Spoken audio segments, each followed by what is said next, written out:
Hyvää sunnuntai-iltaa.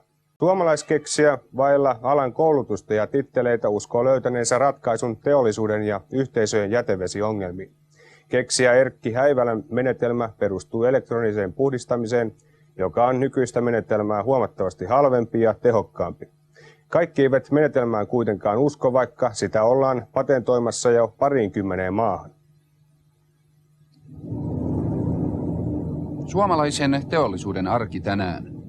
Teollisuuden päästöinä vesistöön jätevesiä tuhansia ja taas tuhansia kuutioita. Seurauksena on rehevöitymistä, veden happikatoa, jopa kalakuolemia. Ylipäätänsä kyseessä on tärkeä leijonan osa käynnissä olevasta luonnon, tässä tapauksessa vesistön saastuttamisesta. Ja se hinta, minkä luonto maksaa, on kova, rahassa mittaamaton. Mutta maksaa teollisuuskin. Vedenpuhdistamojen rakentaminen käyttökustannuksineen lohkaisee teollisuuden kukkarosta vuosittain 500 miljoonaa ja yhteisöjenkin vesien puhdistukseen käyttämät summat liikkuvat nekin sadoissa miljoonissa markoissa. Mutta mikä avuksi? Sitä ovat jo kauan kysyneet tiede ja teollisuus, luonnonsuojelijoista puhumattakaan. Ja sitä kysyy tänään myös keksijä Erkki Häivälä tieteen ja oppineiden piirin ulkopuolella. Täällä Hyvinkäällä Häivälä selostaa kokeittensa tuloksia samaan aikaan, kun Ylivieskan kaupungissa Häivälän laboratoriossa eli jätevesipuhdistamossa hänen veljensä Jorma Häivälä puhdistaa Saab-Valmetin hiomon tuottamia jätevesiä. Vedessä on runsaasti erilaisia metalleja ja hiontamyrkkyjä. Ja yhden puhdistuskerran jälkeen jo erottuu selvästi, kuinka sakka laskeutuu pohjalle. Kyseessä on niin sanottu elektroninen vedenpuhdistusmenetelmä, josta Häivälä itse ei suostu nyt ja tällä hetkellä enempää ja tarkempaa kertomaan.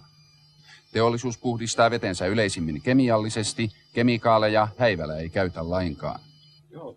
Häivälä on jo muutaman kertaan kokeillut menetelmäänsä teollisuudessa ja tulokset puhukoot puolestaan. Kelpaisiko tämä sinun menetelmäsi esimerkiksi suurteollisuudelle, paperiteollisuudelle, jotka ovat niitä varsinaisia vedenlikaajia? Mun käsittääkseni aivan täysin, koska tämä pystyy nollakuitun ja nollasellun. Tämä hajottaa musta ja valkolipeää. No miten nykyiset menetelmät, jotka perustuvat pitkälle kemiallisiin menetelmiin? Kemiallinen menetelmä on siinä, että se jättää veteen määrätyn kemiallisen kuorman. Ja tämä laite ei jätä kemiallista kuormaa, koska me ei käytä mitään lisäaineita. Ja tässä on sitten tämän tuommoisen minkirehutehtaan vesiä, jossa oli pH oli 5 ja 6. Mun laitteella ensi kerran ajettuna se oli 11,5. Se tasapainottu seurassa 8,5. Biologinen hapenkulutus oli siinä lähtöarvossa 19 000 ja ensimmäisen ajon jälkeen 920 ja toisen ajon jälkeen 210. Kokonaisfosfori oli 110, ensimmäisen ajon jälkeen jäi 4,9, toisen ajon jälkeen 0,81. Myös Ruotsissa on oltu kiinnostuneita tästä mullistavasta menetelmästä. Ruotsissa kokeiltiin tätä ongelmatelaitoksella, olivat tehneet semmoisen erikoissatsin oikein. Sillä oli 150 grammaa syanidipitoisuus siinä nesteessä ja siinä oli sinkit ja kuparit ja kaikki nämä aineet. Ja se oli pääasia, että mä saisin saustettua ja hajotettua tämän kiintoaineen ja syanidin hajotettua. Ja mä onnistuin siinä niin, että mä sain sen 100 000, eli 100 grammaa litrassa oli syanidipitoisuus, ja mä sain sen pujotettua 10 milligrammaan litrassa. Ja nikkelipitoisuus oli 2400, ja mä pujotin sen 30 yhdellä ajolla. No täytyykö ruotsalaiset reagoida tähän jotenkin? No ruotsalaiset reagoi, ainakin nämä ongelmatelaitoksen miehet reagoi, mutta ne välittäjät, jotka oli tässä, he yritti multa saada tätä niinkö semmoisella pienillä sopimuksilla, että mä olisin luopunut tästä. Häivälä on käynyt 8 vuotta kansakoulua ja pahin este hänen ideansa myymiselle onkin hänen oppimattomuutensa herättämät ennakkoluulot. No se on suuri este ollut. Jos oikein ajatellaan tätä, että tämä mun esteenä on ollut se, koska minä en ollut aina tasavertainen pöydässä.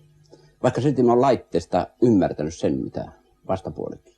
Vaikka tämä virka, sanotaan tämä titteli, joka on ratkaissut niin paljon tämän eteenpäin menon. Että mä en ole päässyt eteenpäin, koska ei voi kansakoulun pohjalta tehdä tämmöistä. Omassa autotallissaan hän näyttää tuloksia kokeista, tuloksia, jotka ainakin näin nähtynä näyttävät kiistattomilta. Ja tämä alkaa sakkautua nyt. Tuo ei sakkautu ollenkaan, koska se on kuorimallisia. Tai joo. Tämä ei ole mennyt läpi? Ei, tämä on mun laitteen läpi. Nyt on jo alkaa vaalene, vaikka on muutama minuutti. Teollisuuden ympäristöasiantuntijan mukaan Häivälän keksintö on merkittävä vasta sitten, kun sillä on vaikutusta myös niin sanottuihin liuenneisiin aineisiin, muun muassa erilaisiin suoloihin. Ja Häivälä kertookin, että hänen menetelmällään on vaikutusta kaikkiin veden epäpuhtauksiin. Ja eipä hänen mielestään kaukana ole sekään hetki, kun hän tekee suolaisesta vedestä makean. No uskotko tai näetkö tulevaisuuden sellaisena, että suomalainen teollisuus vielä joskus ottaa tämän menetelmän käyttöön? Varma. Ja koska ulkomaiset on jo kiinnostunut niin kovasti, että minä en sitten loppujen, jos Suomi ei kiinnostu, niin se menee muualle.